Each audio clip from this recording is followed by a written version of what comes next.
Hola, ¿qué tal? Pase bien, les habla el padre Rubén Francisco Bellante y estamos en este capítulo 3 de la serie Horizontes de Plenitud. Y veníamos hablando de lo que sería la segunda etapa, ¿no? Y habíamos hablado también de cómo muchas veces, por no querer avanzar, nos quedamos tímidamente atrapados en la etapa anterior. Y habíamos puesto el testimonio del tímido o de la solterona. Bueno, y habíamos hablado de la importancia de buscar un mentor, un testimonio, alguien que nos ayude a crecer en cada área diferente. Aprender de él, imitarlo, no se trata de copiarlo, no. Buscar la propia identidad, pero al mismo tiempo aprender de él. Yo recuerdo una vez, fui a un recital, era en la ciudad que me queda más cerca y venía un cantante importante. Pero antes del cantante hubo un soporte que le llaman y cantó un muchacho que era de la ciudad. Pero el muchacho que cantaba exactamente igual a un cantante muy conocido a nivel nacional e internacional. Y la gente lo aplaudía a rabiar. Y yo dije, a ver, ¿qué hay de mérito en esto? En imitar a otro con la voz y los gestos y no ser uno mismo. Tal vez me equivoque, pero cuando yo hablo de buscar un mentor, no estoy diciendo de copiarlo, sino de sacar en cada área de esa persona lo que nos puede ayudar a crecer. Por ejemplo, uno a veces busca un modelo en lo económico. Por ejemplo, ¿qué viene esa persona? ¿Cómo ha prosperado en lo económico? Entonces uno se acerca para averiguar cómo enfoca en lo económico. Pero a veces esa persona que es un modelo en lo económico no es un modelo en lo espiritual. Entonces me puede ayudar, por ejemplo, en algunos artilugios de la economía, pero ciertamente no me podría ayudar en el crecimiento humano y espiritual que yo decido tener. O sea, que encontramos fácilmente modelos o testigos o referentes en un área, pero a veces esas personas no son tan perfectos en otra área, que a veces ni siquiera tan perfectos, son un desastre en otra área. Y nos quedamos a veces a medio camino porque dice uno, y bueno, si a fulano le fue tan bien económicamente, yo lo imito a ver cómo hace él. Pero estamos para algo más que crecer económicamente. Estamos para ser plenos, estamos para ser felices y estamos para ser libres. Y de hecho tenemos y debemos aprender de todos, porque no nacimos en un repollo, somos justamente parte de un camino y tenemos que aprender de todo. Bien, o sea, hay una cantidad de creencias que hay que cambiar. Cuando digo creencias, no me refiero a la fe, sino me refiero a los hábitos que hemos traído de casa, de la escuela, de la ciudad, del barrio, de la cultura emergente, incluso del mismo país donde vivimos. Para lograr mejorar hay que saber dejar lastres que no sirven, estilos, maneras, códigos, criterios que no sirven. Los argentinos, por ejemplo, tenemos un montón de cosas que nunca nos han ayudado a crecer como comunidad nacional. Es un lastre terrible que llevamos, como un estigma muchas veces, ¿no? Y resulta que a veces me preguntan, ¿por qué será que los argentinos a nivel individual sobresalen? Tenemos, qué sé yo, excelente jugador de fútbol, tenemos premios Nobel, excelentes científicos, tenemos excelentes artistas, hasta un papa tenemos argentino. Pero a nivel comunitario y grupal fallamos. Y bueno, creo que un tema fundamental en esto es que si no hay un deseo, si no hay una pasión, permítanme la expresión, pasión con mayúscula y subrayado, ¿no? Si no hay un deseo profundo de querer pasar a la otra etapa, si no hay fuego sagrado interior de pasar a la otra etapa, nos quedamos siempre en el mismo lugar. Y a veces, en nombre de la famosa palabrita, prudencia. Esa palabrita ha sido espantosa para muchos, porque en nombre de la prudencia mal entendida, atención, prudencia mal entendida, mucha gente se quedó para siempre en la mediocridad, en la chatura, en la rutina, en el tedio, en el aburrimiento. a nivel interpersonal, a nivel afectivo, a nivel creativo y a nivel espiritual sobre todo. Claro, porque se matan los sueños y no está mal tener sueños, está muy bien tener sueños.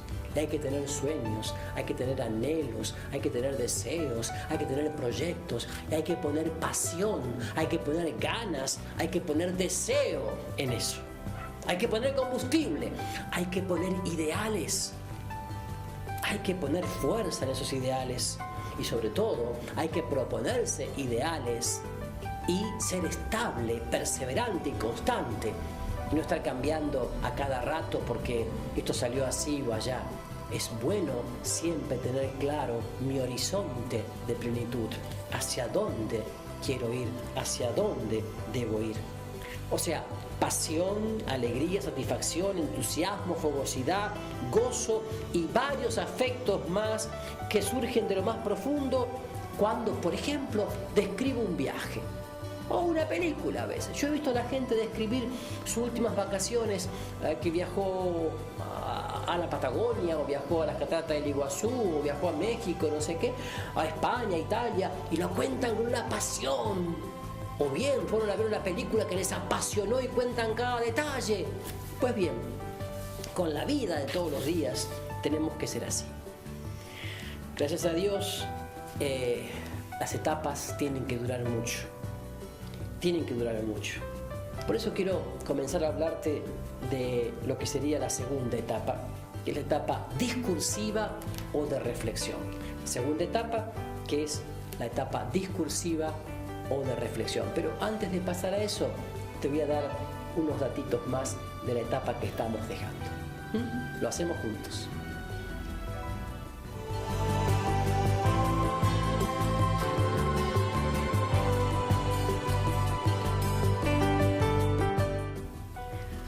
Y sí, los sueños tienen que estar allí.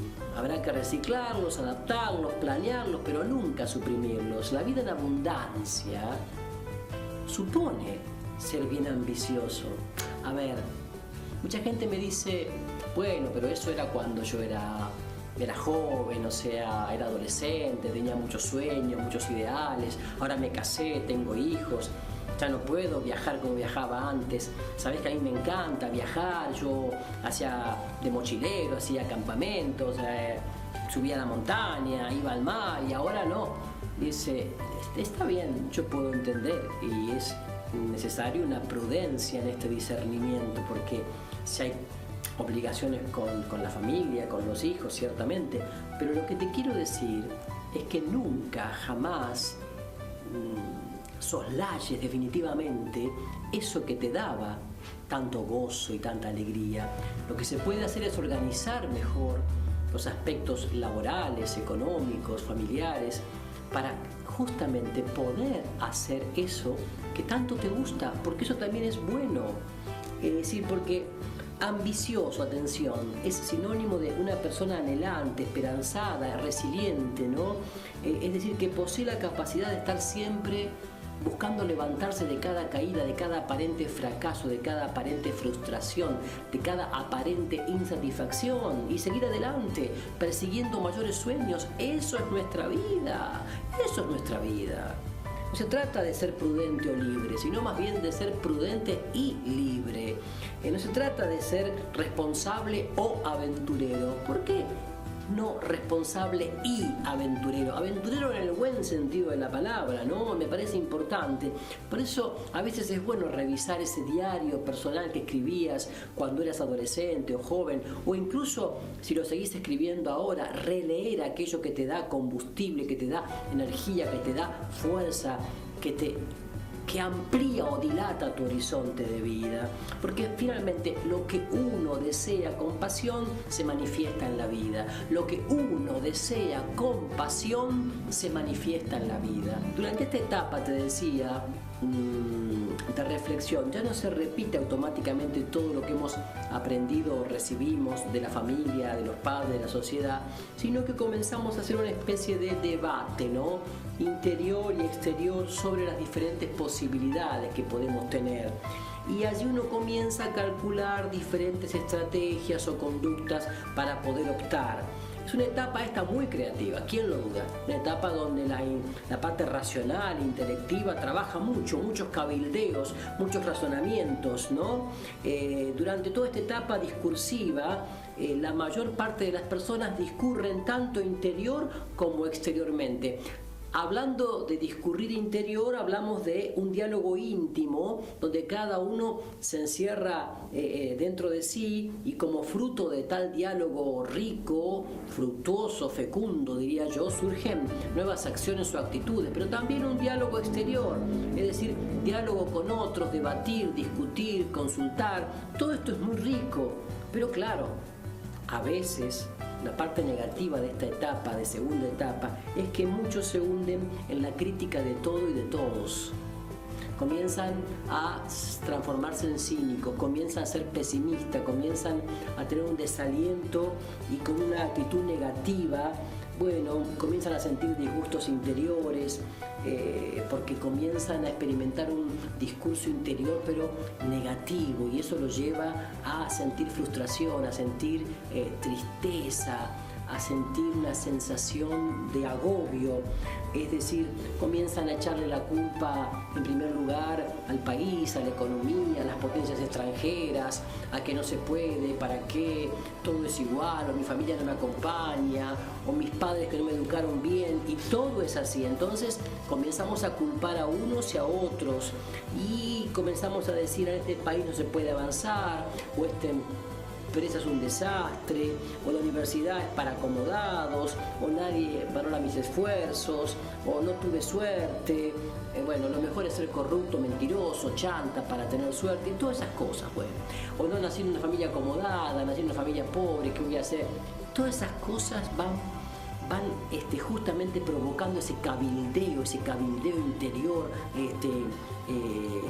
racional, provoca entonces un avinagramiento de la vida, una tristeza, y se transforma en un tipo cínico, ese tipo cínico de los tangos, en nuestros tangos, el tango argentino, el tango, un cinismo, ¿no es cierto? Esa cosa, y se provoca lo que se llama en la vida espiritual la asedia espiritual, que es una especie de envidia, pero mucho más espiritual que psicológica o afectiva. Una envidia porque no estamos contentos con el bien de los demás. Al contrario, nos entristece el bien de los demás, el bien ajeno. Esto se llama asedia, y en algunos casos puede llevar a la persona a una obsesión total, ¿no? Te pregunto, ¿te ha pasado alguna vez esto? ¿O conoces personas que están pasando por esto? Porque te cuento, hablando de un ejemplo típico de nuestras chicas, ¿no? Le podríamos poner como título La zanahoria de Jimena, porque Jimena era una chica, que era una chica muy elegante, muy linda, pero alguien le dijo que tenía unos kilitos de más, entonces ella pensó hacer una dieta terrible y puso, como se pone siempre, una zanahoria en la heladera, en el refri, porque iba a ser su almuerzo. Y cada vez que abría la heladera o el refri, miraba la zanahoria, y la zanahoria la miraba a ella, pero ella no se convencía de agarrarla. Y la zanahoria, que al principio era vistosa, color naranja, se comenzó a arrugar, se fue llenando como de musgo, hasta que quedó allí porque nadie la iba a comer. ¿Qué quiero decir con esto? Que esta chica en realidad no tenía necesidad de hacer una dieta. Y si no estaba convencida de una alimentación saludable, por más que pusiera todos los días zanahorias en la heladera, nunca avanzaría. ¿Por qué? Porque para una dieta, y te pongo un ejemplo trivial, sencillo, para una dieta en las comidas hay que estar convencido, realmente convencido, de una alimentación saludable. No tiene que ser cosa de un momento, de una semana, de un mes, 2 meses, 3 meses. Tiene que ser un hábito, una conducta, como una opción de vida. Y esto me parece importante porque a veces nuestras actitudes de vida las copiamos de la televisión o de internet o del cine, más que nada de la televisión. generalmente las adolescentes y jóvenes, o en general todos, ¿no? Las series, las telenovelas, que son terribles, ¿no? Nos presentan el modelo de la chica elegante, de la chica jocosa, alegre, de un cuerpo casi perfecto, y uno piensa que tiene que imitar todo eso. Una vez había una novela en donde la protagonista era fea, se llamaba Betty la Fea, pero no era fea, la habían afeado. Se notaba a la legua que la habían afeado, que era muy linda. Entonces nadie se convencía de que era fea, sino que era una linda que la habían afeado. Pero la chica que no era tan agradable, digamos tan linda, tan bonita, y miraba eso, decía, ¿cómo? Esta se hace la fea, pero es linda. Y otra novela que la que era muy bonita, pero muy mala. En cambio la fea era muy buena. Pero había una chica que era muy bonita, pero muy mala. Entonces, en el fondo, decidieron imitar a la muy linda, siendo aparentemente muy linda y muy mala. ¿Me explico? O sea, cuando uno no se convence, los estereotipos que presentan las telenovelas son terroríficos, son de terror.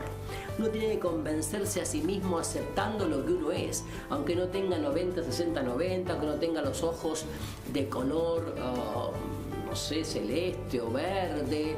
Tiene que aceptar realmente cómo es, y cómo cada uno es, para poder caminar hacia caminos de crecimiento, hacia horizontes más plenos.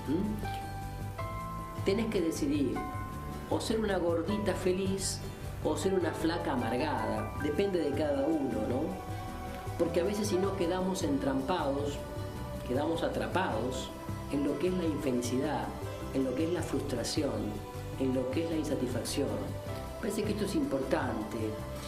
Fíjense, cuando yo hablo de telenovelas, cine, internet, sigo con la idea esta del sistema de creencias, razonamientos, conductas y criterios que hemos asumido o que hemos recibido desde nuestra infancia, en casa, en la escuela, en el barrio, en la ciudad, en la parroquia. Entonces, cuidado, ¿no? La pregunta es, ¿notaste a dónde querés llegar? ¿O querés seguir siendo esclavo de la tiranía de esas creencias, entre comillas, que te han ido transmitiendo en casa, en la escuela, la televisión, la publicidad, etcétera? Pensemos juntos algunas cosas. Al que le va muy bien en el área vincular, tiene hábitos comunicacionales que lo llevan a esos logros. Tiene un sistema de creencias que sirve como soporte para sostener o engendrar aquellos hábitos. Por ejemplo, tiene una profunda, sencilla, simple aceptación de sí mismo. No tiene ningún complejo de inferioridad, se mira a sí mismo y se acepta, y eso lo lleva a tener una buena relación con los demás. Y seguramente tiene referentes reales o imaginarios que le sirven como modelos. Por eso, a veces, cuando leemos una pésima biografía de un santo o miramos una película mielera, o sea, una película mojigateada de un santo o de una santa, no nos ayuda para que ese santo o santa lo podamos imitar en lo bueno que tiene como referencia. Al contrario, o cuando no sabemos leer los evangelios y no presentamos la figura de Jesús como lo que es, alguien recio, ¿no? Dios hecho hombre, pero recio, con un horizonte pleno, con ideales. También uno me puede llegar a decir, ¿y para qué me sirve esto si yo no lo puedo imitar en mi vida concreta? El que ha obtenido logros, digamos, mesurables en el área económica, tiene seguramente hábitos administrativos adecuados. No solamente suerte, sino que sabe administrarse adecuadamente, no gasta de más o gasta racionalmente, o sabe gastar en lo que realmente es necesario. Tiene conductas particulares que lo empujan al éxito económico, porque es creativo también, no solamente porque tiene talento. Cuando hago referencia a personas que te pueden ayudar en diferentes ámbitos, hago referencia más que nada a modelos que tienen que ser sanos y estables. No estoy haciendo referencia a ningún yuppie ni a ningún exitoso del momento porque está en los medios de comunicación o sale en la tapa de todas las revistas. Hablo de modelos sanos y estables. Muchas personas pueden ganar un día la lotería, pero si no tienen hábitos adecuados para el progreso y el logro económico, fácil y rápidamente se funden nuevamente, pierden todo, digamos. O sea, por ello, en esta etapa, la segunda que estamos hablando, lo más importante es buscar referentes, modelos, testigos que nos compartan su sistema de creencias, o sea, qué es lo que ellos arrastran, digamos así, como hábitos, cuál es su mochila, cuál es su equipaje, qué es lo que van llevando o traen o pudieron superar de su familia, de su escuela, de su ciudad, etc. Y al mismo tiempo, cómo fueron asumiendo nuevos hábitos. Hablando de referentes, alguien me contaba una vez que había elegido como referente económico a alguien que realmente daba clases de economía personal, no porque daba clases en una escuela, sino porque era un hombre exitoso, un buen administrador y sabía hacerlo. Entonces, este señor que daba clases pensó que llamándolo, este muchacho pensó que llamándolo a este señor podía también él crecer en lo que era su economía, que era bastante desastrosa. Y así entonces, con el ejemplo de este señor que le vamos a poner de nombre Andy, porque suena exitoso económicamente, Andy, con el ejemplo de este referente llamado Andy, vamos a pasar a la tercera etapa. La tercera etapa, que vamos a llamarla afectiva o pasional. Afectiva o pasional. Tercera etapa, afectiva o pasional. ¿Por qué? Porque si la etapa anterior se caracterizaba por ser sumamente mental, o sea, racional, discursiva, esta época de la vida que estoy llamando afectiva o pasional es más bien de tipo sentimental. A ver, porque la anterior era más bien basada en ideas, estrategias, resultados. Esta está basada más bien en la parte afectiva, pasional, sentimental. Bien, lo maravilloso de esta etapa es que el entusiasmo mueve montañas. Pero claro, a veces se toman decisiones en base a los afectos o en base a gustos personales o en base a estados de ánimo del momento que luego terminan siendo realmente desastrosos.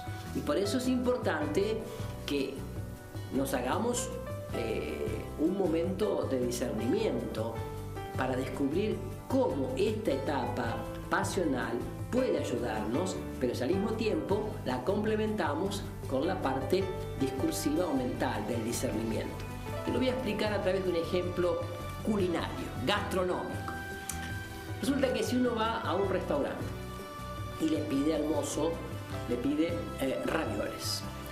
Y el mozo dice, con salsa, sí, con salsa roja, con tuco, salsa roja, perfecto. Y queso, sí, claro, y queso también, muy bien. Entonces aparece el mozo y trae 5 ravioles en un plato grande repleto de salsa roja.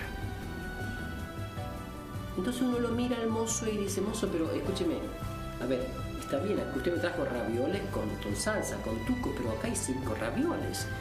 Se supone que en este plato lo más importante son los ravioles y que el tuco, la salsa, el queso es el condimento, es lo que acompaña, ¿no? Así que yo le pido que me traiga al menos 25 ravioles, que es la porción que se caracteriza para un plato más o menos de ravioles chicos, ¿no? 20 o 25. Y el tuco también, por supuesto, y el queso. Bueno, en nuestra vida de todos los días también tenemos que darnos cuenta que los ravioles vendrían a ser la parte racional, la parte discursiva, la parte del discernimiento, pero que nunca tienen que faltar el tuco, la salsa, que es la parte justamente pasional, la parte afectiva, la la parte que necesitamos para darle motor, empuje a eso. Entonces yo digo, bueno, ahí está, qué lindo. Los ravioles con el tuco y con la salsa y el queso.